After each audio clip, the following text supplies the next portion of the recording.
ગોપાલ ઇટાલિયા મામલે મૌન તોડશે કે કેમ? દારૂના બુટલેગરને અરવિંદ કેજરીવાલે પહેરાવ્યો તો એ ખેસ, પરંતુ વિવાદોની વચ્ચે આપ નેતાનું નામ એ દારૂની અંદર આવતાની સાથે જ હવે ખળભળાટ મચ્યો છે। ભદ્રેશને ચૈતર વસાવાનો ખાસ વ્યક્તિ માનવામાં આવે છે।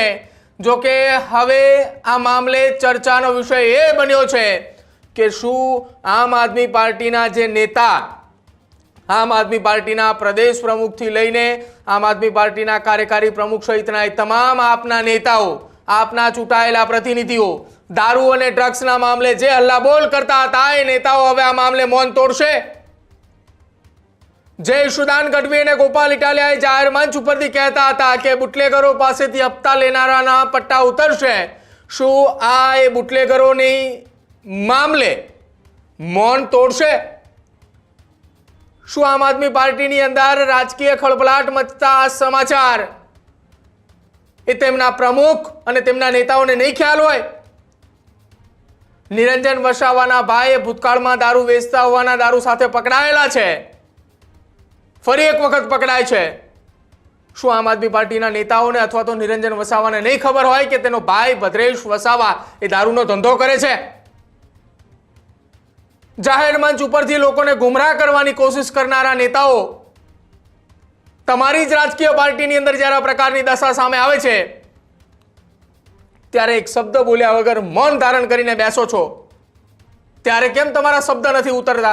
ત્યારે કેમ તમે એ વિરોધ પક્ષની ભૂમિકાની અંદર નથી સામે આવતા?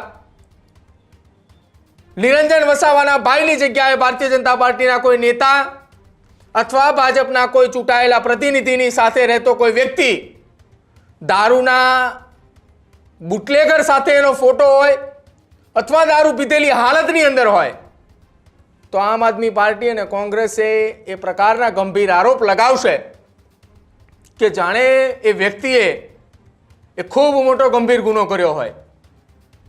અને હવે તમે જે રાજકીય પાર્ટીની અંદર જોડાયેલા છો, આમ આદમી પાર્ટીની તમે વાત કરી રહ્યા છો, જે સુફિયાની વાત કરીને જાહેર મંચ ઉપરથી તમે નિવેદન આપી રહ્યા છો, આ તમારી જ રાજકીય પાર્ટીના નેતા છે। આ તમારી જ રાજકીય પાર્ટીના નર્મદા જિલ્લાના પ્રમુખ નિરંજન વસાવાના ભાઈ ભદ્રેશ વસાવા છે કે જે છેલ્લા 6 મહિનાથી ખૂબ ચર્ચાની અંદર છે, કારણ કે ચૈતર વસાવા આદિવાસી વિસ્તારની અંદર પૂરજોશમાં પ્રચાર પ્રસાર કરી રહ્યા છે અને એ જ જિલ્લાના પ્રમુખ તરીકે નિરંજન વસાવા છે, એટલા માટે તેઓ પણ ચર્ચામાં છે।